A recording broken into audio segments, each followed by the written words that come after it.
Hello बच्चों, आप सभी को मेरा नमस्कार। तो कैसे हैं आप सब? बढ़िया। तो चलिए बढ़िया रहिए। तो आज हम लेके आए हैं बेसिक मैथ्स का लेक्चर नंबर 2, जिसमें हम बेसिक मैथ्स कवर करने जा रहे हैं। और इसका लेक्चर नंबर 1 पहले ही अपलोड हो चुका है। अगर आपने नहीं देखा है तो आप उसको देख सकते हैं। इसका ऐप भी अवेलेबल है एम करियर इंस्टीट्यूट के नाम से, जहाँ पे आप सब्सक्रिप्शन ले सकते हैं और डेली प्रैक्टिसेस और बहुत कुछ टेस्ट और ये सब चीज़ें भी एक्सेस कर सकते हैं। तो चलिए आगे बढ़ते हैं और अपना लेक्चर कंटिन्यू करते हैं। तो बेसिक मैथ्स में अपन बहुत सारी चीज़ें देख चुके थे। उसमें फिर प्रैक्टिस क्वेश्चंस में जो आपको याद रखना है वो है √2 इंटू √2। ये कितना होता है? √2 इंटू √2 जो होता है वो कितना होता है? √2 इंटू √2 वो होता है 2। ठीक है, √2 डिवाइडेड बाई 2। अच्छा, अब अपन देखेंगे √2 को मैं लिख सकता हूँ, 2 को मैं लिख सकता हूँ √2 इंटू √2। ठीक है, इस 2 को मैं लिख सकता हूँ √2 इंटू √2। एक √2 से एक √2 कैंसिल, मतलब मैं इसको 1/√2 भी लिख सकता हूँ। समझ में आया? इसको अपन 1/√2 लिख सकते हैं। ठीक है, वैसे ही ये जो है 2 डिवाइडेड बाई √2, इसको मैं क्या लिख सकता हूँ? 2 को वापस √2 इंटू √2 और डिवाइडेड बाई √2 नीचे है। तो इसका आंसर क्या आएगा बेटा? इसका आंसर आएगा √2। ठीक है, अब इसको देखो, ये क्या है? 12 डिवाइडेड बाई √3। अब बताओ 12 को मैं लिख लूँ 3 इंटू 4, ये भी 12 ही होता है। और इस 3 को मैं कन्वर्ट करके क्या लिख लूँगा? √3 इंटू √3 इंटू 4 डिवाइडेड बाय √3। अब इस √3 से ये √3 कैंसिल हो जाएगा और जो इसका आंसर आएगा वो आएगा 4√3। ठीक है, तो इसका आंसर क्या है? 4√3। समझ में आया? अब एक लास्ट क्या है इसमें? 24 डिवाइडेड बाय √4, ये वाला 24 डिवाइडेड बाय √4। तो ऐसे में इसको तोड़ेंगे जिसमें 4 आ जाए, तो ये होगा 6 इंटू 4, 6 4 ज़ा 24 डिवाइडेड बाई √4। अब इस 4 को अपन 6 इंटू √4 लिख लें तो ये नीचे से कट जाएगा। ठीक है, अब ये √4 से डिवाइड करा और ये √4 से √4 कैंसिल, तो इसका जो आंसर आया बेटा वो आया 6√4। क्या आया? 6√4। तो अपन को ऐसे बेसिक मैथ्स करना है। अगर आंसर मैच करवाना है, अगर आंसर नहीं आ रहा है तो उसको थोड़ा सा अपन को चेंज करना पड़ता है आंसर को। ठीक है, तो अगर ऐसे आंसर दिया है तो वेल एंड गुड, या फिर नहीं तो इसमें अपन चेंज करते हैं। ठीक है, तो ये चेंज करना आपको आना चाहिए बिल्कुल। आगे बढ़ते हैं। तो आज मैं कुछ क्वेश्चंस लेके आया हूँ आपके पास। ये क्वेश्चंस डायरेक्ट नीट के हैं। अगर इसके फॉर्मूले आपको याद नहीं है तो घबराइएगा मत, लेकिन इसके जो बेसिक कैलकुलेशन है वो आपको बिल्कुल आनी चाहिए। ठीक है, कैलकुलेशन पे मेन फोकस करना है आपको। ठीक है, कैलकुलेशन जो है वो आपको यहाँ से आनी चाहिए। ठीक, 2 मिनट।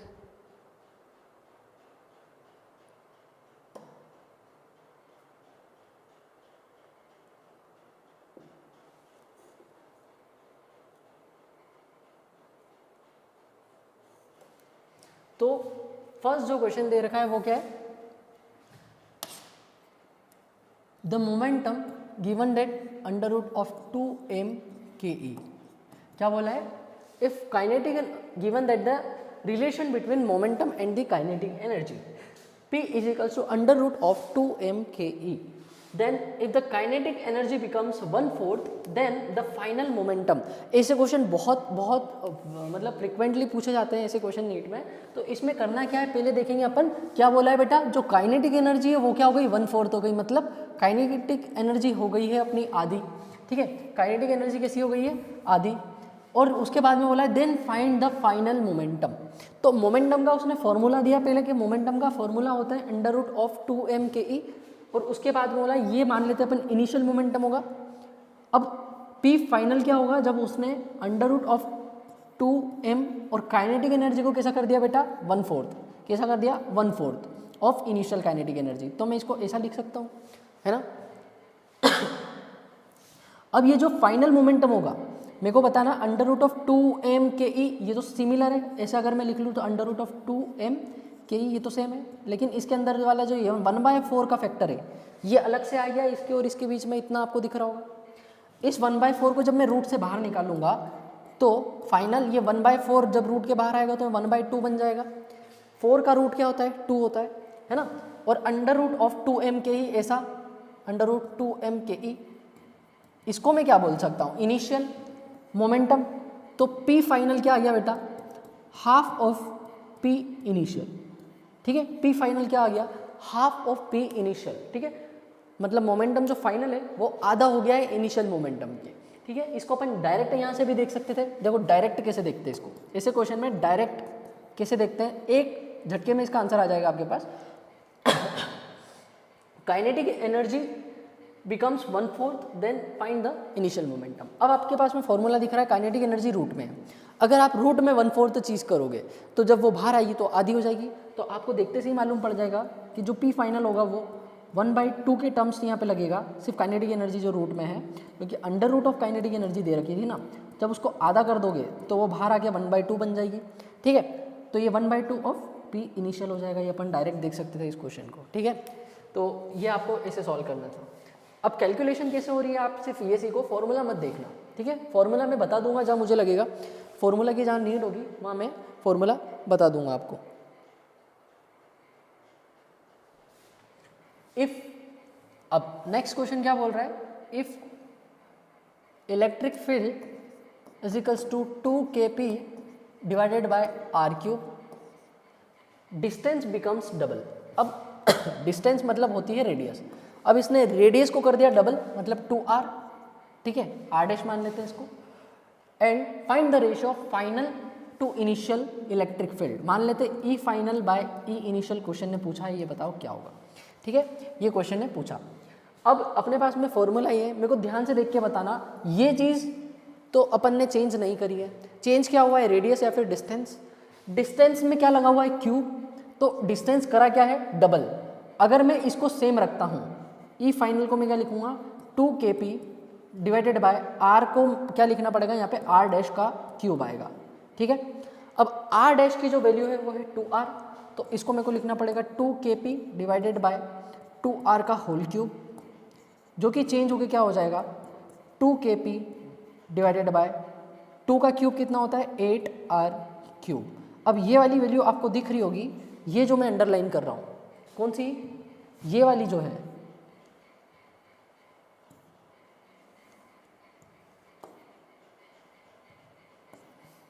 ठीक है, ये जो वैल्यू है 2kp divided bye 8r cube, ये वाली जो वैल्यू है ये सिमिलर है किसके? इनिशियल इलेक्ट्रिक फील्ड के। तो फाइनल क्या बचेगी बेटा?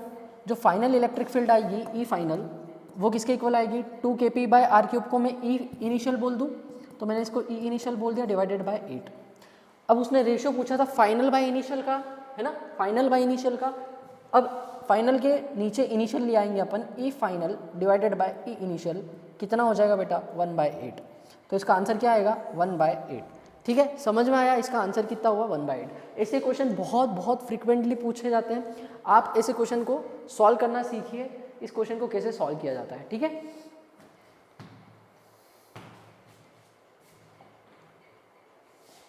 अब इसके आगे नेक्स्ट क्वेश्चन क्या है? नेक्स्ट क्वेश्चन है इफ V0 का स्क्वायर, मैं फॉर्मूला लिखता हूं, S is equals to V0 का स्क्वायर डिवाइडेड बाय 2a। ये क्या है? अपने पास में फॉर्मूला दे रखा है। ठीक है, ये फॉर्मूला है।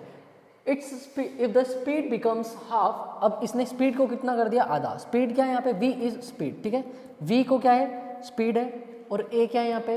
रिटार्डेशन दे रखा है, रिटार्डेशन है, और a क्या है? s क्या है? स्टॉपिंग डिस्टेंस है। क्या है? Stopping distance, stopping distance. ठीक है, ये है। अब अपन को ये पता है। ठीक है, अब बोल रहा है कि स्पीड बिकम्स हाफ। जो स्पीड है ना V0 डैश, वो कितनी हो गई? आधी हो गई है V0 की। ये अपन क्वेश्चन में से लिखा। And retardation becomes double. अब जो रिटार्डेशन है, जो a मान लेते हैं, a डैश जो होगा फाइनल, वो कितना हो गया? डबल, मतलब 2a हो गया। ठीक है, ये क्वेश्चन ने बोला। Then stopping distance will be. अब इसका फॉर्मूला देखो, स्टॉपिंग डिस्टेंस V0, ये भी नया वाला आएगा तो इसको S डैश बोल देते हैं। वी नॉट का स्क्वायर। अब बताओ वी नॉट डैश कितना है यहाँ पे, ये वाला फॉर्मूला वी नॉट डैश का square divided by 2 into A dash. अब इसकी यहाँ पे वैल्यू रख देते हैं अपन, जो वी नॉट की वैल्यू है वी नॉट डैश की वो है वी नॉट बाई 2 का whole square divided by 2 into A dash की वैल्यू कितनी है 2a दे रखी है। ठीक है, इतना समझ में आया। अब ये कितना हो जाएगा, वी नॉट का स्क्वायर हो गया और 2 का स्क्वायर 4 डिवाइडेड बाय, अब ये डिवाइड में था तो वो नीचे गया, डिवाइडेड बाय 2 इंटू 2a मतलब 4a। ठीक है, 4a हो गया ये। चलो इसको 2 इंटू 2a लिखते हैं, 2 इंटू 2a। अब ये जो है V naught square divided by 2a, V naught का स्क्वायर डिवाइडेड बाई 2a, ये जाएगा वी नॉट का स्क्वायर डिवाइडेड बाई 4, ये जाएगा यहाँ पे ऊपर लास्ट में, तो कितना बनेगा 2 इंटू 2a। वी नॉट का स्क्वायर डिवाइडेड बाई 2a कितना होगा, ये होगा एस इनिशियल। ठीक है, तो मैं इसको क्या बोलूँगा, अब मैं यहाँ पे सॉल्व कर रहा हूँ इसको मैं क्या बोलूँगा एस इनिशियल। तो एस डैश कितना हो जाएगा, इस पूरे टर्म को अपन को बोलना पड़ेगा एस डिवाइडेड बाय 4 इंटू 2 कितना होता है 8। तो ये कितना हो गया 4 2 ज़ा 8। अब बचा कितना होगा, अब एस डैश डिस्टेंस पूछा था, सिर्फ यही पूछा था। ठीक है, बिकम्स स्टॉपिंग डिस्टेंस कितनी हो जाएगी एस बाई 8, मतलब जो फाइनल स्टॉपिंग डिस्टेंस है वो इनिशियल के 8 गुना कम हो गई है। ठीक है, एस बाई 8 आंसर आया उसका। ठीक है, तो ये इस क्वेश्चन को ऐसे अपन को सॉल्व करना है। ठीक है, थोड़ा सा लेंदी कर दिया अपन। इस क्वेश्चन को अब देखो डायरेक्ट कैसे देखेंगे, इसी क्वेश्चन में क्या फॉर्मूला दे रखा है, S is equals to V naught का whole square divided by 2a, ये अपने पास में फॉर्मूला है। ठीक है, अब देखो उसने क्या बोला, V naught dash is equals to V naught by 2, यही क्वेश्चन ने बोला है। और जो रिटार्डेशन है बेटा A dash is equals to 2a है, ये भी क्वेश्चन ने बोला है। अब अपन क्या करेंगे, देखो ये जो इनिशियल है ए में, इसमें कोई अपने पास में स्क्वायर और क्यूब नहीं लगा हुआ है, तो अपन डायरेक्ट मल्टीप्लाई करके देख सकते हैं। लेकिन वी नॉट का स्क्वायर है और ये हाफ दे रखा है यहाँ पे, तो जब इसका स्क्वायर होगा तो 1/4 में बन जाएगा। अब जब मैं डायरेक्ट स्टॉपिंग डिस्टेंस लिखूंगा तो ये चीज़ तो पूरी होगी सेम, अंतर किस में आएगा, वी नॉट की जगह वी नॉट बाई 2 होगा तो 1/4 होगा स्क्वायर करके बाहर, और ए की जगह 2a होगा तो एक 2 का फैक्टर एक और आएगा बाहर। तो जो स्टॉपिंग डिस्टेंस मेनली होगा वो 1/8 होगा इनिशियल के। इससे मैं आंसर डायरेक्ट निकाल सकता हूँ कि वो जो आंसर होगा वो 1/8 टाइम्स हो जाएगा। ठीक है, तो इसका ये आंसर हुआ। अब देखो इसके नेक्स्ट वाला क्वेश्चन। ठीक है, नेक्स्ट वाला क्वेश्चन क्या बोल रहा है बेटा, ये जो नेक्स्ट वाला क्वेश्चन है वो पढ़ते हैं अपन। ठीक है, ये question, a Bob is whirled in a horizontal plane by means of a string with an initial speed of omega rpm. ठीक है, the tension in the string is t if the speed become 2 omega. अब जो speed है ना वो उसने कर दी कितनी 2 omega while keeping the same radius. अब जो रेडियस है वो सेम है और पूछा है जो टेंशन होगी स्प्रिंग में वो कितनी होगी। तो सबसे पहले आपको टेंशन का फॉर्मूला पता होना चाहिए। इस केस में जो टेंशन का जो इसमें फॉर्मूला होता है, tension is equals to m omega square into R. ठीक है, ये इसमें फॉर्मूला होता है m omega square into R. अब यहाँ पे जो m है वो चेंज नहीं हो रहा है, स्ट्रिंग का जो मास है। ठीक है, ओमेगा क्या है इसकी, ओमेगा जो है अपनी इनिशियल स्पीड दे रखी है ओमेगा आरपीएम। ठीक है, ये जो it is angular velocity omega and R is radius जहाँ पे वो राउंड लगा रहा है। ठीक है, ये जो बॉब है। अब अपन क्या करेंगे इस क्वेश्चन में, आप देखो उसने चेंज क्या किया है, उसने स्पीड ओमेगा को चेंज करा है, ओमेगा को उसने कर दिया है 2 ओमेगा। तो मैं इसको नए वाले ओमेगा को ओमेगा डैश बोल देता हूँ। इतना समझ में आया। उसके बाद में उसने कुछ नहीं किया है, बाकी सब चीज़ें सेम है। अब मेरे को सोच के बताना, m और r तो चेंज नहीं हुआ, तो चेंज क्या हुआ है ओमेगा। तो जो टेंशन होगी डायरेक्टली प्रोपोर्शनल नहीं हो जाएगी ओमेगा स्क्वायर के। ठीक है, हो जाएगी। अब ओमेगा को मैंने कर दिया है 2 ओमेगा, तो tension is directly proportional to omega square. अब बताना जो टी डैश आएगा is directly proportional to omega dash का होल स्क्वायर, मतलब ओमेगा डैश की वैल्यू 2 ओमेगा का whole square is equals to 4 omega square. बाकी सब चीज़ें होगी सेम बेटा। तो जो इनिशियल जो टेंशन हो, जो फाइनल टेंशन होगी वो 4 टाइम्स हो जाएगी इनिशियल टेंशन के। ठीक है, तो इसका answer T dash is equals to कितना हो जाएगा 4 m ओमेगा स्क्वायर r, ये इसका आंसर है। तो T dash is equals to 4 times of tension. NEET का क्वेश्चन है और इसका आंसर चले जाएगा 4t। ठीक है, नीट में आया हुआ क्वेश्चन है, इसका आंसर चले जाएगा क्या बेटा 4t। ठीक है, इसको ऐसे अपन को सॉल्व करना है। डायरेक्ट भी देख सकते हैं, ओमेगा स्क्वायर जो है उस पर डायरेक्ट डिपेंड कर रही है वैल्यू। ओमेगा स्क्वायर को उसने डबल, ओमेगा को उसने डबल कर दिया है, स्क्वायर है तो वो 4 टाइम्स बढ़ जाएगी वैल्यू। 4 टाइम्स सिर्फ एक ही ऑप्शन में देख रखा है, आप आंसर भी चेक कर सकते हो इसका। 4 टाइम्स क्या दे रखा है, एक ही ऑप्शन में दे रखा है 4, इसमें डिवाइड बाई 4 दे रखा है, तो ये आंसर नहीं होगा। ठीक है, इसमें क्या है डिवाइड बाई 4 है, ये आंसर नहीं हो पाएगा। ठीक है, इसमें 4 टाइम्स में डिवाइड में दे रखा है, इसमें √2 वैल्यू दे रखी है, इसमें टेंशन सेम, और इसमें 4t दे रखा है, तो इसका आंसर क्या चले जाएगा, 4t चले जाएगा। ठीक है, नेक्स्ट क्वेश्चन। अब नेक्स्ट क्वेश्चन देखेंगे, तो नेक्स्ट क्वेश्चन क्या बोल रहा है, नेक्स्ट क्वेश्चन है if y is equals to 2x square divided by z, if x becomes double, अब x को इसने 2x कर दिया, x डैश मान लेते हैं, एंड z becomes हाफ, अब z डैश को इसने z बाय 2 कर दिया। ठीक है, z बाय 2 कर दिया, तो इसने पूछा है क्या बोला है, देन y विल बी। अब इस y पे आप कमेंट करिए। ठीक है, तो इस y पे अपन को कमेंट करना है। देन इसका आंसर अब देखेंगे, y तो ऐसा का ऐसा रहेगा, उसने क्या करा 2 और x का स्क्वायर है, x को कर दिया 2x, मतलब 2x का whole square divided by z को कर दिया z बाई 2, तो इसने कर दिया z बाई 2, ये हो जाएगा अपना y डैश। अब मेरे को ध्यान से देख के बताना, ये 2 और 2 2 कितना हो जाएगा 4x स्क्वायर, और नीचे कितना हो जाएगा z बाई 2। ठीक है, यही टर्म बनेगा। इसको अपन लिखते हैं 2 into 4x square divided by z, 2x square divided by z, और ये जो 2 दिख रहा है ये सबसे ऊपर जाएगा तो ये चल जाएगा 2। अब ये 4 और ये 2x square divided by z तो यहाँ पे है पहले से, तो ये 4 2 कितना हो जाएंगे 8, मतलब y डैश जो हो जाएगा वो कितना हो जाएगा 8 टाइम्स ऑफ y आ जाएगा। ठीक है, y डैश कितना हो जाएगा 8 टाइम्स ऑफ y आ जाएगा। समझ में आया आपको क्या हुआ, देखो y is equals to 2x square divided by z, अब क्वेश्चन ने इक्वेशन दी।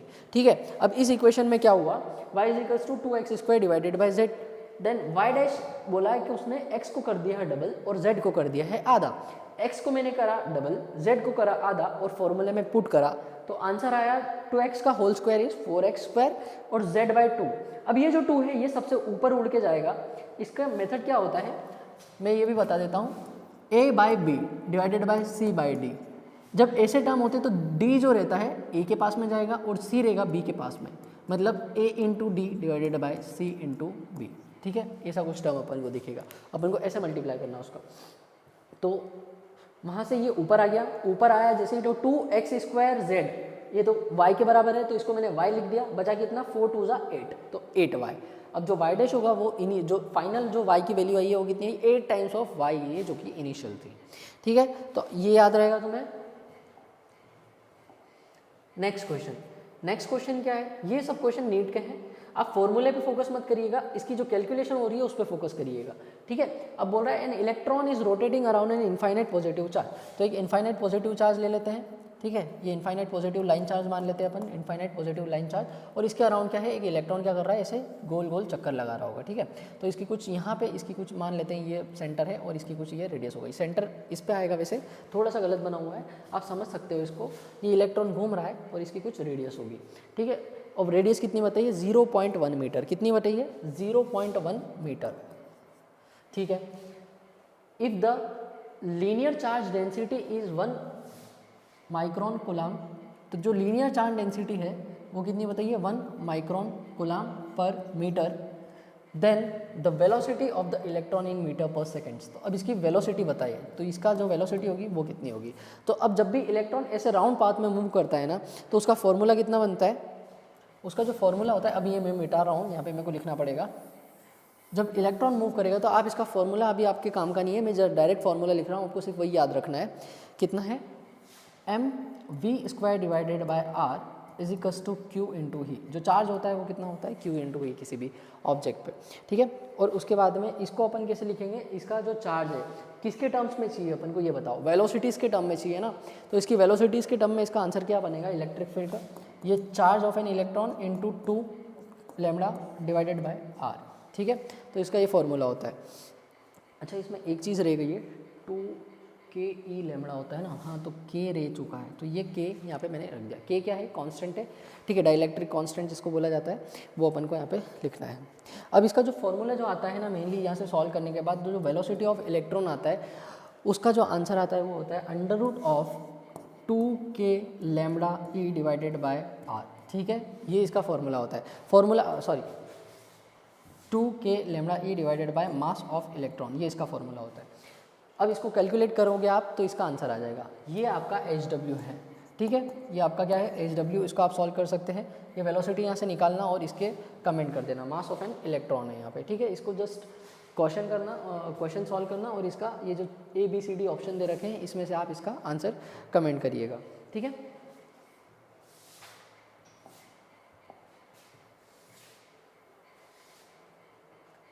अब देखो ये क्वेश्चन भी वैसा ही है बिल्कुल, इसमें भी कुछ नहीं है, मैं फॉर्मूला बता दूंगा, आप इसको भी या तो इसको कर ही लेते हैं, कोई दिक्कत नहीं है, ठीक है। अब क्वेश्चन क्या बोल रहा है? A metallic bar of Young's modulus 0.5 × 10⁻11 newton per metre square, ठीक है, and coefficient of linear thermal expansion is 10⁻⁵ degree Celsius inverse. The length is 1 meter and the area of cross section is 10⁻³ meter square is heated to form from 0 degree Celsius to 100 degree Celsius without expansion or bending and compressive force developed in B। तो अपन को force by area का जो formula होता है ना, force per unit area का, इस case में वो पता होना चाहिए। मैं फॉर्मूला वापस लिख रहा हूँ, फॉर्मूले पे ध्यान नहीं देना है। तो जो फोर्स पर यूनिट एरिया का जो फॉर्मूला होता है वो क्या होता है? Force by area is equals to gamma alpha delta theta, ठीक है, ये इसका फॉर्मूला होता है। क्या होता है? Force per unit area is equals to gamma alpha delta theta. अब इसमें क्या क्या चीज़ क्या क्या है? तो ये जो गामा है ये क्या है? यंग्स मॉड्यूलस है, इसको अपन क्या बोलते हैं? यंग्स मॉड्यूलस, ठीक है। अल्फा क्या है यहाँ पे? अल्फा जो है अपना कोएफिशिएंट ऑफ लीनियर एक्सपांशन है, कोएफिशिएंट ऑफ लीनियर एक्सपांशन है। थीटा क्या है यहाँ पे? टेम्परेचर है, और अपना F is force, A is area, ठीक है, A is area, F is force, ठीक है। ये इतना समझ में आया। अब मैं इसको रफ करता हूँ साइड से, ठीक है, कि यंग्स मॉड्यूलस, एरिया और ये सब चीज़ें हैं, ठीक है। वापस ही लिख देते हैं अपन इसको साइड में। तो फोर्स बाय एरिया क्या बनेगा बेटा? फोर्स बाय एरिया जो होगा गामा अल्फा डेल्टा थीटा, ठीक है। अब इस केस में जो वैल्यू दी गई अपन उसको देखते हैं। फोर्स क्वेश्चन में पूछा है, इसको अपन को फाइंड करना है। तो मैं क्या करता हूँ? ए को आगे ले जाता हूँ, गामा अल्फा डेल्टा थीटा, ठीक है, ये मेरा फॉर्मूला बन रहा है। चलिए इसमें वैल्यू पुट करते हैं और इसका आंसर चेक करते हैं क्या आ रहा है। जो इसका आंसर आएगा, ए एरिया ऑफ क्रॉस सेक्शन दे रखा है 10⁻³ मीटर स्क्वायर, तो कन्वर्ट करने की ज़रूरत नहीं है।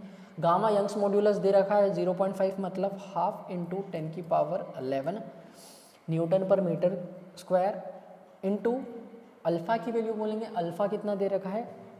Linear coefficient of linear expansion 10⁻⁵, वो भी डिग्री सेल्सियस में है, कोई दिक्कत नहीं है। एंड लास्ट क्या दे रखा है? थीटा, टेम्परेचर दे रखा है 0 से 100, मतलब डेल्टा थीटा कितना बनेगा? 0 से 100 मतलब 100 - 0, तो जो डेल्टा थीटा आएगा ना उसका आंसर 100 ही होगा, ठीक है। ये भी आपको याद रखना, 100 डिग्री सेल्सियस, तो इसका आंसर 100 है। अब देखेंगे जिससे जो कट पाएगा उसको अपन काट देंगे। 100 से इसको काटेंगे तो आंसर कितना आएगा? यहाँ पे आ जाएगा 50। तो अब इसको आगे नहीं ले जाना है अपन को।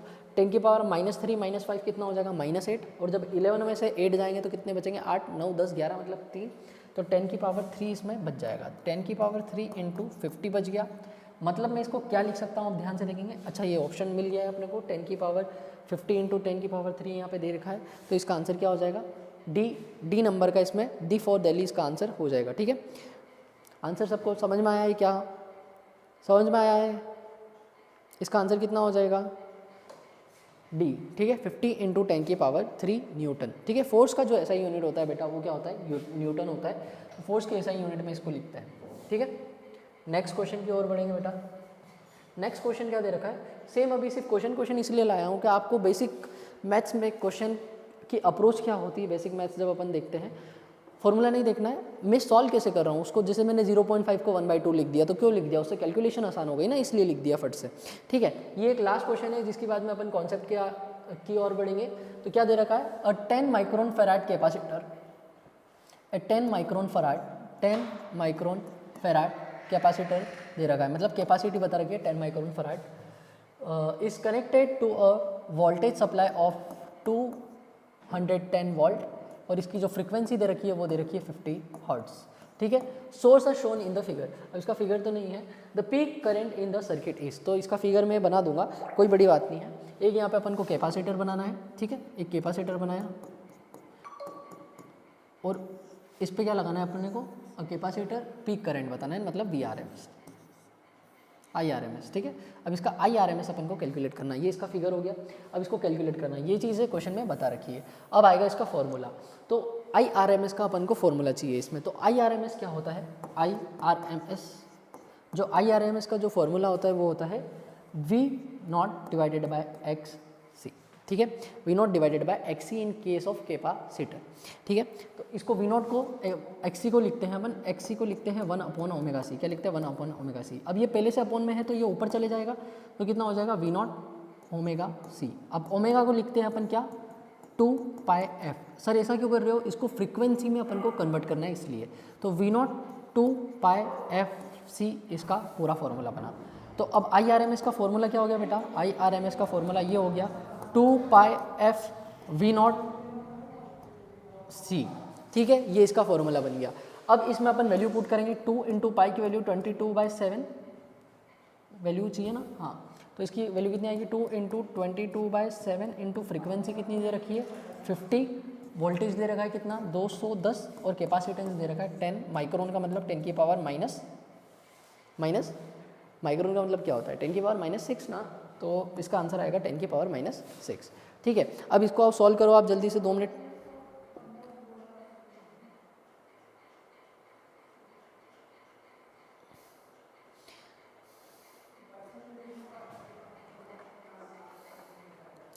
ठीक है, इसको अपन काटते हैं, 7 1 7 7 3 21, तो ये हो गया 30, तो 22, इधर क्या क्या बचा है 2 × 22 × 50 × 30 × 10 × 10 की पावर -6।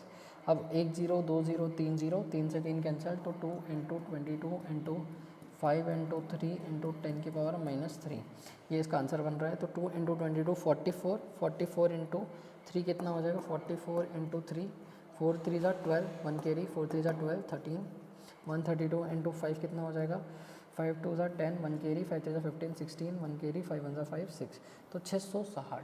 कुछ ऐसा आंसर है क्या अपने पास में, 660 × 10 की पावर -6। तो इसको नहीं, ये नहीं है, इसका अप्रोक्सीमेट आंसर कितना आ रहा है 650। जब इस बेटा इसमें कैलकुलेशन मिस्टेक हुई है कुछ, जब आप इसको कैलकुलेट करोगे IRMS यहाँ से निकालोगे, IRMS,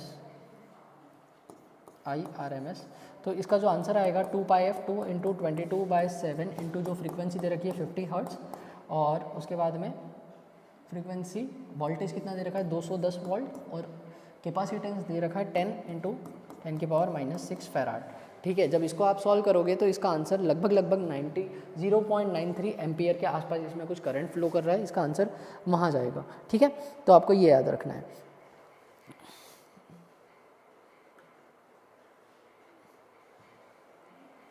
ठीक है,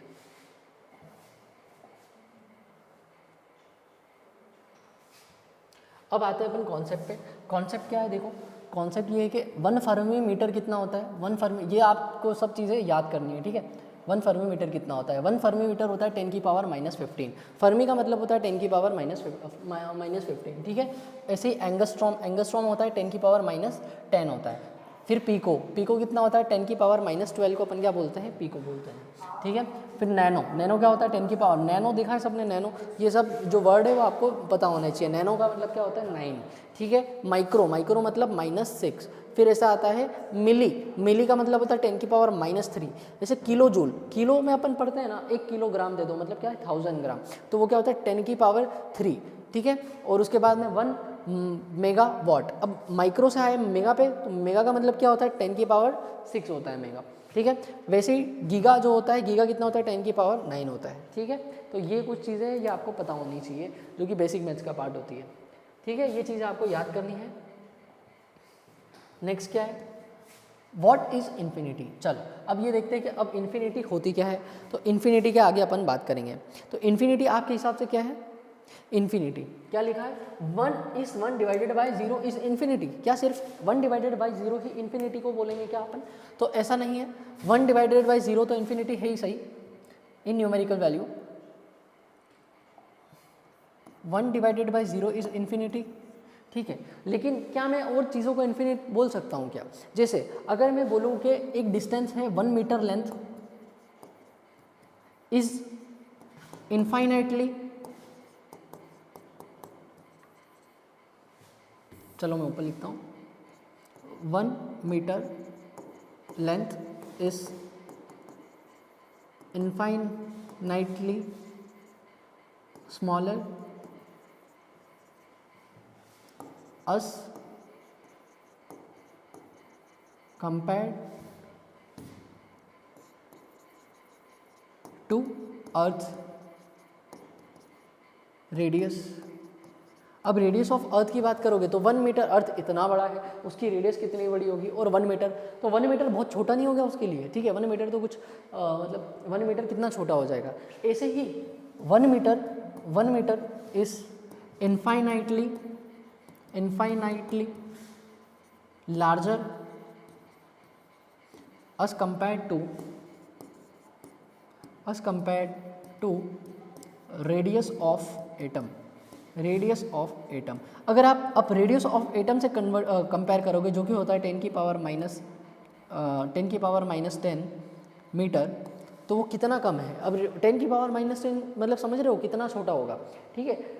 1/0 ये चलता जाएगा 9 बार, 1 2 3 4 5 6 7 8 9, 1 2 3 4 5 6 7 8 9 और ये 1, इतना छोटा है रेडियस ऑफ एटम। और 1 मीटर कितना बड़ा है, ठीक है। तो ये इसकी कंपैरिजन में इनफाइनाइटली लार्जर नहीं हो जाएगा 1 मीटर। तो इनफाइनाइटली, अब क्या ध्यान रखना है, इनफाइनाइटली जो टर्म है, ये जो इनफाइनाइट जो टर्म है, ये एक रिलेटिव टर्म है। क्या है? रिलेटिव टर्म है। इसको अपन बोलेंगे इट इज़ रिलेटिव टर्म। अपन कहाँ से बात कर रहे हैं उस पर पता होना चाहिए। रिलेटिव टर्म है, ठीक है, ये एक रिलेटिव टर्म होता है। तो फिर आगे इसमें समझते हैं, और आगे जब 101,933 101,933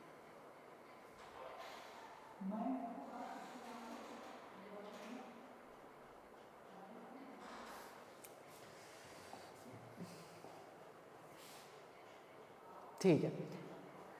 अब आपको जैसे इन्फिनिटी का मतलब मालूम पड़ गया है ना। अब अपन एक ये छोटा सा न्यूमेरिकल देखते हैं। 3.87 का मल्टीप्लिकेशन करना है 0.4 से। किससे? 0.4 से। इसको मैं 4/10 लिख लेता हूँ, ठीक है, और यहाँ पे 378 और नीचे 100 लिख लेते हैं, ठीक है, इजी पड़ेगा अपन को। अब इससे 4 से जैसे ही मल्टीप्लाई करेंगे तो 387 × 4, 7 4 28, आंसर आएगा 8 से। तो इस क्वेश्चन में मैं आपको ये नहीं सिखाने आया हूँ कि मल्टीप्लिकेशन कैसे करते हैं, बल्कि ये इससे ये ध्यान रखना है कि 7 4 28 है तो आंसर लास्ट में 8 तो आएगा ही आएगा, ये तो आपको भी पता है। अब ऐसा सिर्फ एक ही ऑप्शन है जिसमें 8 आ रहा है। मतलब जब नीट की जो एग्ज़ाम होती है उसमें ऐसे बहुत सारे ऑप्शन होते हैं कि सिर्फ एक ऑप्शन चेक करने से ही आंसर आ जाता है। आपको पूरा क्वेश्चन सॉल्व करने की ज़रूरत ही नहीं है। अभी मैंने पूरा क्वेश्चन सॉल्व ही नहीं करा और मैं उस क्वेश्चन को सॉल्व करूँगा भी नहीं, उसका आंसर 1.548 है। लेकिन क्या हुआ, जब लास्ट डिजिट चेक करी तो उसी से आंसर पता लग गया कि 8 तो सिर्फ एक ही में, आंसर वही होगा, ठीक है। ये शॉर्ट क्वेश्चंस होते हैं ऐसे। मतलब इनमें क्या होता है आपको पता ही है कि आंसर भी ही होगा। अब मैंने चेक कर लिया, अब इसको चेक भी कर लेते हैं। 8 4 32 और 2 जो कैरी था तो आंसर गया 4, 3 कैरी हुआ, 4 3 12 13 14 15, ठीक है। अब 1 2 3 0 है तो 3 के बाद लगा दिया मैंने पॉइंट, 1.548 आंसर यही आया। लेकिन चेक कैसे किया, फट से अपन पीछे से अपन चेक कर सकते हैं आंसर कैसे आएगा, ठीक है। तो ये होता है ऑप्शन एलिमिनेशन मेथड। आप सिर्फ देख के आंसर लगा सकते हो आंसर्स में, थोड़ा सा अगर आप थोड़ा सा ध्यान देंगे तो, ठीक है। पूरा आंसर सॉल्व करने की कभी ज़रूरत नहीं होती है बहुत सारे क्वेश्चंस में। अब टाइम भी 1 ही मिनट है तो उसके हिसाब से, अब ये जैसे ये क्वेश्चन दे रखा है, क्वेश्चन क्या है, अब ये वाला क्वेश्चन आप होमवर्क भी कर सकते हैं। मैं लिख रहा हूँ 1514 डिवाइडेड बाय 489, ठीक है। अब 489 दे रखा है, 1514 है। अब जब आप इसको कैलकुलेट करो और इसका आंसर आप कमेंट कर दीजिए, ठीक है। इसका आंसर आप कमेंट कर देना। इसका आंसर भी मैं बता देता हूँ, इसका आंसर जाएगा 3.096, ठीक है। डिवाइड करने में कोई दिक्कत नहीं है, ठीक है। जैसे इसको क्या मान सकते हैं अपन, इसको लगभग अपन 500 मान लेते हैं। 1514 को लगभग अपन 500 मान लेते हैं, तो इसका आंसर कुछ भी जाएगा 3 से, ठीक है। 5 3 15 और 15 के बाद में ये कितना बन जाएगा 140 बन जाएगा, ठीक है। 140 बन जाएगा तो ये छोटा हो जाएगा, तो इसके लिए अपन को 140 बनेगा, पीछे 0 लगाना पड़ेगा। देन उसके बाद में वो ज़्यादा बन जाएगा ना, तो 0 लगाएंगे, देन उसके बाद में काम होगा। यस 3.0 से इसका आंसर आएगा, तो 3.096 इसका आंसर है। 3 तो नहीं हो सकता क्योंकि 3 से ज़्यादा ही होगा, 489 है, 500 नहीं है वो, ठीक है। नाउ नेक्स्ट आते हैं अपन कुछ ट्रिग्नोमेट्री पे, ठीक है। तो अब आप इसके आगे ट्रिग्नोमेट्री पे आएंगे, ठीक है। इसमें दे रखा है यूनिट ऑफ एंगल, ठीक है। तो अपन यही बात कर लेते हैं ट्रिग्नोमेट्री की। ट्रिग्नोमेट्री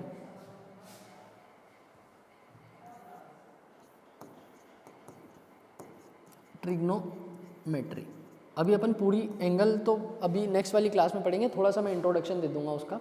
अब ट्रिग्नोमेट्री में आपको सबसे पहले ये ध्यान रखना है, मैं ग्राफ की बात कर रहा हूँ, ये एक्स एक्सिस होती है, वाई एक्सिस होती है, ठीक है। जब भी मान लेते हैं ये लाइन है, जब भी आप एक्स एक्सिस से ऊपर जाओगे वाई की तरफ, ठीक है, ऊपर की ओर, तो एंगल होता है एंटी क्लॉक वाइज, ठीक है। ACW लिखना था मुझे यहाँ, ये नहीं है, एंटी क्लॉकवाइज एंगल होता है, ठीक है। एंटी क्लॉकवाइज जो एंगल होता है वो बेटा कैसा होता है, पॉजिटिव एंगल होता है। कैसा होता है, पॉजिटिव एंगल होता है। वहीं जो क्लॉकवाइज एंगल किसको बोलेंगे, क्लॉकवाइज एंगल क्या होगा, जब आप एक्स से इस डायरेक्शन में जाओगे, ये होगा क्लॉकवाइज एंगल। तो ये जो क्लॉकवाइज होता है वो कैसा होता है बेटा, नेगेटिव होता है, ठीक है। तो ये 2 टर्म याद रखना, जब एक्स एक्सिस से ऊपर आप एंगल लेते हो तो पॉजिटिव होता है, एक्स एक्सिस से नीचे जो क्लॉकवाइज जो एंगल लेते हो वो आप नेगेटिव होता है, ठीक है। अब साइन थीटा, ट्रिग्नोमेट्री में अपन 3 चीज़ की बात करते हैं, साइन कॉस टेन की, sine theta cos theta tan theta, ठीक है। अब इनके उल्टे भी होते हैं, साइन का कॉसेक, कॉस का सेक और टेन का कॉट थीटा, ठीक है। अभी अपन आगे और देखेंगे इसको। अभी मैं क्या बोल रहा हूँ आपको, एक मान लेते हैं ये क्या है, सर्कल, ठीक है, ये सर्कल और इसकी एक ये रेडियस। अब मैं ये ए पॉइंट था और ये पॉइंट था बी, यहाँ से यहाँ तक गया, तो मेरे को इसकी डिस्टेंस कैलकुलेट करनी है और इसका जो एंगल बना वो बना थीटा। तो इस लेंथ जो होती है, इस लेंथ को क्या बोलते हैं बेटा, आर्क लेंथ। क्या बोलते हैं, आर्क लेंथ। आर्क लेंथ ये कितनी होती है, ये होती है रेडियस इनटू थीटा। ये याद रखना है, जो थीटा होता है ये क्या इसमें होता है, रेडियन में होता है। रेडियन इज ऐसा यूनिट ऑफ थीटा, कोई भी इसको डिग्री में नहीं लिखेगा, डिग्री इज रॉन्ग, ठीक है। यहाँ पे डिग्री नहीं चलेगी, इसको अपन को आई में लिखना है, थीटा जो होगा वो रेडियन में होगा, डिग्री में नहीं होगा, ठीक है। ये वाली वैल्यू याद रखनी है आपको, ठीक है। अब देखते हैं कुछ आगे और बात, यूनिट। तो यूनिट ऑफ एंगल जो होती है, ऐसा यूनिट जैसे अभी मैंने बताया उसको काई में लिखना है, आपको रेडियन में लिखना है। तो इसकी जो ऐसा यूनिट होती है एंगल की, वो क्या होती है, रेडियन होती है। अदर यूनिट कुछ प्रैक्टिकल यूनिट है, जैसे डिग्री सेल्सियस में लिखते हैं, मिनट भी लिखते हैं, सेकंड भी लिखते हैं। मिनट सेकंड आपको ज़रूरत नहीं है, आप डिग्री ही याद रख लीजिए, वही बहुत है, ठीक है। और उसके बाद में फॉर अल्जेब्रिक फंक्शन का जो थीटा होता है, वी ऑलवेज यूज़ रेडियन, ठीक है। अल्जेब्रिक फंक्शन में अपन रेडियन यूज़ करते हैं। वहीं जो ट्रिग्नोमेट्रिक जो फंक्शन होते हैं उसमें जो थीटा होता है ना, थीटा होता है उसको अपन डिग्री सेल्सियस में रखते हैं, ठीक है। सेल्सियस नहीं, डिग्री में रखते हैं, ठीक है। जैसे अपन इसको क्या बोल देंगे, फॉर एग्जांपल क्या दे सकते हैं, 180 डिग्री, ठीक है, 90 डिग्री, ये हो जाएगा। और यहाँ पे ये रेडियन का एग्जांपल क्या होता है, जैसे बोल देते हैं अपन π/2 रेडियन, ठीक है, π/2 रेडियन, ऐसा वाला, ठीक है। तो ये ऐसा हो जाएगा। आर्क लेंथ यहाँ में बता रखी है, आर्क लेंथ कितनी है, r इंटू थीटा, जो कि अपन अभी देख चुके हैं। देन उसके बाद में अपन को कुछ ग्राफ देखने, ग्राफ कुछ नहीं है, ये एंगल है। एंगल जैसे कि एंगल किसके बीच में बनेगा, ये एंगल 2 लाइन जो रुकी है, अगर ये बोल लेता हूँ मैं, ये 2 लाइन्स है, इनके बीच का अगर मैं थीटा पूछूँ तो ये कितना हो जाएगा, 0 डिग्री, सबको पता है, कोई बड़ी बात नहीं है। इस लाइन को अपन क्या बोलते हैं, पैरेलल लाइन, ठीक है। क्या बोलते हैं, पैरेलल लाइन। वैसे ही अगर एक्स और वाई एक्सिस में अगर मैं 2 लाइन ड्रॉ करूँ तो इन दोनों के बीच का एंगल आपको दिख रहा होगा कितना है, 90 डिग्री है। और ये कैसी लाइन्स है, इसको ऑर्थोगोनल के नाम से जानते हैं, ऑर्थोगोनल, ठीक है, या फिर इसको बोलेंगे अपन परपेंडिकुलर, ठीक है।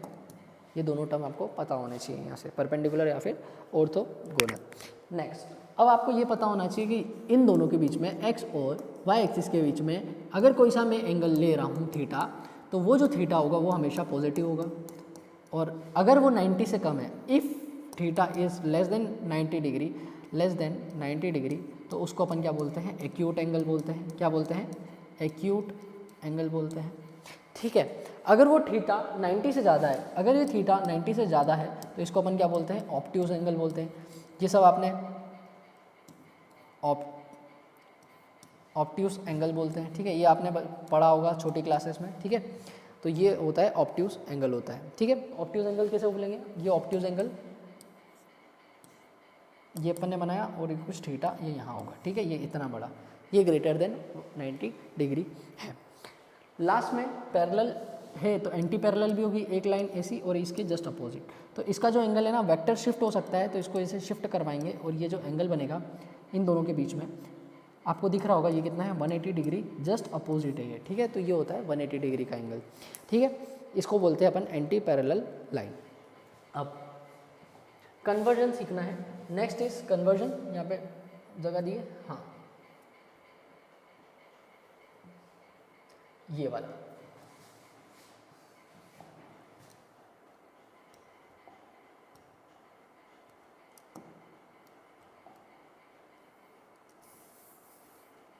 ठीक है।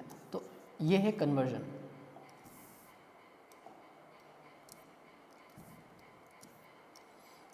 नहीं चल रही है, कोई बात नहीं।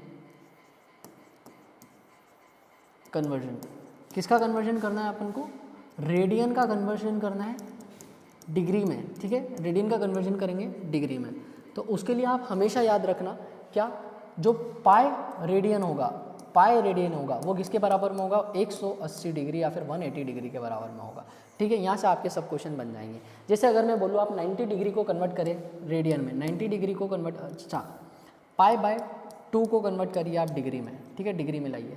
तो पाई की जगह मैं क्या लिख सकता हूँ 180 डिग्री, मतलब ये कितना हो जाएगा 180 डिग्री डिवाइडेड बाय 2 नीचे है पहले से, ये पाई बाय 2 है, 2 नीचे पहले से है, तो ये कितना हो जाएगा 180 डिवाइडेड बाय 2 मतलब 90 डिग्री, ठीक है। तो 90 डिग्री कितनी होती है, पाई बाय 2 होनी भी चाहिए। अगर 180 डिग्री पाई रेडियन है तो 90 डिग्री कितनी होगी, पाई बाय 2, ठीक है, सिंपल है। तो ऐसे ऐसे क्वेश्चन है। अब कुछ इसकी प्रैक्टिस करेंगे अपन, इसके बाद रखे हैं वो कन्वर्जन वाले। पहले ये वाला एक क्वेश्चन, अच्छा ये नहीं है, ठीक है, इसको छोड़ता है। ये वाला क्वेश्चन है, convert the following from radian to a degree. अब इसको रेडियन से डिग्री में अपन को कन्वर्ट करना है, ठीक है। तो क्या बोल रखा है देखिए जल्दी से, सबसे पहला है पाई बाय 4 रेडियन, तो पाई बाय 4 रेडियन को अपन डिग्री में ले जाएंगे। अभी मैंने बताया पाई इजिकल्स टू 180 डिग्री है, pi radian equals to 180 degree, तो पाई की जगह मैं 180 लिख लूँ, pi radian equals to 180 degree divided by 4, 180 by 4 degree कितना हो जाएगा, 180 बाय 4 मतलब 45 डिग्री, ठीक है, समझ में आया। 180 बाय 4 इज 45 डिग्री, ठीक है। ऐसे ही क्या है पाई बाय 4 बताया हुआ है, सेम है, इसको पाई बाय 4 है तो इसको पाई बाय 2 मान लेते हैं। अभी बताया था पाई बाय 2 मतलब कितना हो जाएगा, इसका जस्ट डबल मतलब 90 डिग्री, ठीक है। अब नेक्स्ट कितना है पाई बाय 3, तो पाई बाय 3 मतलब कितना हो जाएगा 180 बाय 3 डिग्री, मतलब कितना हो जाएगा 3 × 3 3 6 18 मतलब 60 डिग्री हो जाएगा। सिंपल है ना, ये चीज़ें बहुत सिंपल है, आप आराम से कर सकते हो इसको, ठीक है। क्या दिख रहा है उसके बाद में 5 पाई बाय 6, ठीक है, 5 पाई बाय 6, तो 5 पाई बाय 6। अब पाई की जगह 180 रखेंगे तो 5 × 180 बाय 6, 6 1 × 6 6 3 × 18 और 5 3 × 15, मतलब इसका आंसर आया 150 डिग्री, ठीक है। तो ऐसे आपको इसके आंसर निकाल लेने हैं, ठीक है, समझ में आया आपको, इसका आंसर आपको ऐसे निकाल लेने हैं। और कौन से बचे, 2 और बचे ना, 2 पाई बाय 3 और वो, तो अपन वो देखते हैं। एक क्या दे रखा है 2 पाई बाय 3, तो उसका आंसर कितना आएगा 2 बाय 3 और पाई की जगह 180 डिग्री, 3 1 × 3 3 6 × 18 2 6 × 12 मतलब आंसर है 120 डिग्री, ठीक है। नेक्स्ट क्या है 2 pi by 3 then 4 pi by 3, 4 pi by 3 just 2 pi by 3 का डबल होगा, तो इट इज़ 2 × 2 पाई बाय 3 लिख सकते हैं। और 2 पाई बाय 3 कितना है 120 डिग्री और उसका डबल कितना हो जाएगा 240 डिग्री नहीं हो जाएगा, ठीक है। तो इसको ऐसे भी सॉल्व कर सकते हैं आप, ठीक है। इसको आंसर कितना हो जाएगा 240 डिग्री हो जाएगा। 120 डिग्री इज 2 पाई बाय 3, अभी जो अपन ने सॉल्व किया, ठीक है। नेक्स्ट अब क्या है, अब कन्वर्जन है फॉलोइंग इनटू रेडियन में, अब इसको कन्वर्ट करना है, ठीक है। अब डिग्री सेल्सियस से अपन रेडियन में जाना सीखेंगे। तो 180 डिग्री कितना था, पाई रेडियन था, तो 1 डिग्री कितना हो जाएगा बेटा, 1 डिग्री हो जाएगा पाई बाय 180 रेडियन, सिंपल। तो ये आपको याद रखना है इस कन्वर्जन के लिए। क्या 1 degree is equals to pi by 180 radian. मैं साइड में इसका ये लिख भी देता हूँ, ठीक है। क्या है 1 degree is equals to pi by 180 radian, ठीक है। अब इसका कन्वर्जन अपन जल्दी जल्दी करते हैं। क्या है first 45 degree, 45 degree is equals to, अब देखो 45 और 1 डिग्री की वैल्यू कितनी बताई मैंने अभी, इनटू पाई बाय 180। अब बताओ 45 वन ज़ा 45, 45 4 ज़ा 180, मतलब इसका आंसर आया पाई बाय 4 रेडियन आया। ऐसे इसको सॉल्व करना है, ठीक है। नेक्स्ट क्या है 60 डिग्री, तो 60 डिग्री को क्या लिख सकता हूँ मैं, 60 डिग्री को 60 इंटू पाई बाय 180। अब बताओ ये कितना हो गया, 6 वन ज़ा 6, 6 3 ज़ा 18, तो it's answer is pi by 3 radian, ठीक है। इसके पीछे रेडियन आपको लिखना है। देन उसके बाद में 120 डिग्री है, तो 120 डिग्री 60 का डबल होगा, तो ये pi by 2 pi by 3 radian हो जाएगा। आप इसको सॉल्व कर सकते हो, आप नहीं आ रहा है। 60 का हाफ होता है 30, मतलब पाई बाय 6 रेडियन हो जाएगा ये। 150 को सॉल्व करते हैं, देखो 150 को अपन अब सॉल्व करते हैं, ठीक है। ये मैं कैसे लिख रहा हूँ, तो ये चीज़ें आपको धीरे धीरे आ जाएगी, ठीक है। 120 जो होता है 2 पाई बाय 3 होता है, 60 जो होता है वो पाई बाय 3 था, ठीक है। तो 30 कितना होगा, पाई बाय 6 होगा, उसका आधा हो जाएगा, ठीक है।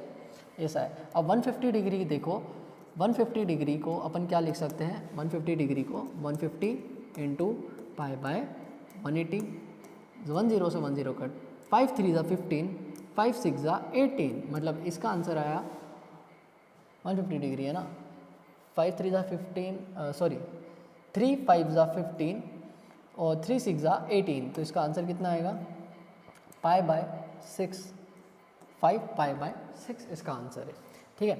नेक्स्ट 90 डिग्री, अब 90 डिग्री कितना है, 90 डिग्री को अपन लिख सकते हैं 90 इंटू पाई बाय 180, तो इसका आंसर 90 वन ज़ा 90, 92 ज़ा पाई बाय 180, मतलब पाई बाय 2, ठीक है। ऐसे ही पाई रेडियन को कन्वर्ट करना है, तो pi radian into pi by 180, ये कुछ ऐसा दिखेगा, ठीक है। Pi radian into pi by 180, pi radian into pi by 180, ठीक है। तो ये चीज़ अरे पाई रेडियन कन्वर्ट है, शायद कुछ मिस्टेक हुई है इसमें।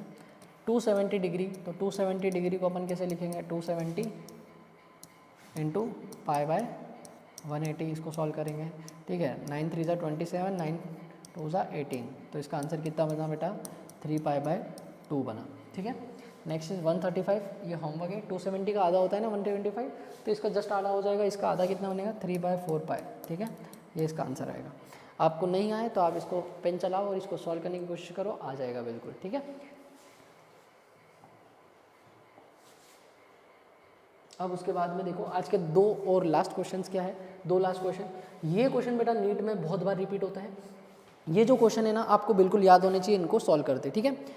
एक ट्रिग्नोमेट्रिक रेशियो और मैं और बता देता हूँ, उसके बाद में मैं इसको इस वाले टॉपिक को लूँगा, ठीक है। इसको मैं रखता हूँ साइड में, उसके पहले बताता हूँ रेशियो, ठीक है। ट्रिग्नोमेट्रिक रेशियो, तो ट्रिग्नोमेट्रिक रेशियो में ये है कि आपके पास में ये है क्या, एक ट्राइंगल, जिसमें यहाँ पे है राइट एंगल ट्राइंगल है 90 डिग्री, ये है थीटा। अब सबको पता होगा ये क्या होता है, परपेंडिकुलर, ये होता है हाइपोटेनियस और ये होता है बेस। थीटा के सामने वाला जो भी लाइन होती है उसको अपन क्या बोलते हैं, परपेंडिकुलर। थीटा के सामने परपेंडिकुलर, थीटा से जस्ट लगा हुआ होता है बेस, ठीक है। तो ये चीज़ आपको पता होनी चाहिए। उसके बाद में अब अपन को देखना है साइन थीटा। तो साइन थीटा क्या होगा, साइन थीटा होगा परपेंडिकुलर अपॉन हाइपोटेनियस, सबको पता है। कॉस थीटा क्या होता है बेटा, कॉस थीटा होता है बेस अपॉन हाइपोटेनियस। और इसे टेन थीटा क्या होता है, इन दोनों का tan theta is equals to sine theta divided by cos theta. इसको जैसे डिवाइड करेंगे तो p divided by h divided by b divided by h, तो h से h कैंसिल हुआ, आंसर आया परपेंडिकुलर डिवाइडेड बाय बेस, ठीक है। क्या आया, परपेंडिकुलर डिवाइडेड बाय बेस। यहाँ से आपको पाइथागोरस थ्योरम में आना होना चाहिए, क्या होता है वो, p square plus b square is equals to h square. सबको पता होगा, आई थिंक शायद सब 10th पढ़ के आए हैं ये वाली चीज़, है ना, 10th में सबने पढ़ा है, ठीक है। अब आपको एक और चीज़ क्या ध्यान रखनी है, सेक थीटा, इसका जस्ट उल्टा जो होता है ना, साइन का उल्टा क्या होता है, कॉसेक, और कॉस का क्या होता है, सेक थीटा, और लास्ट में टेन का क्या होता है, कॉट थीटा।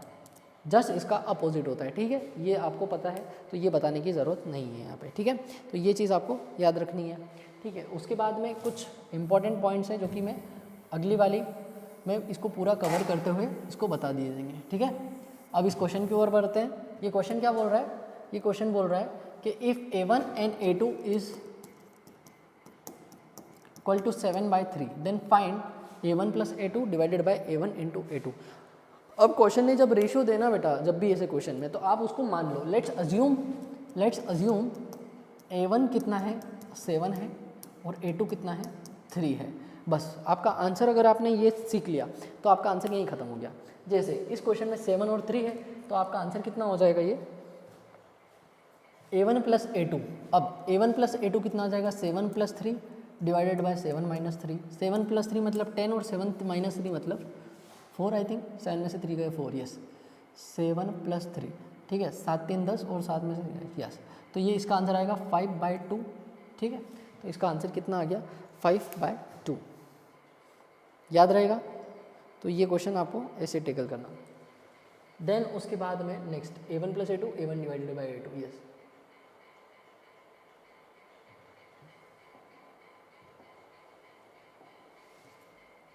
लास्ट है ये इंटेंसिटी वाला क्वेश्चन।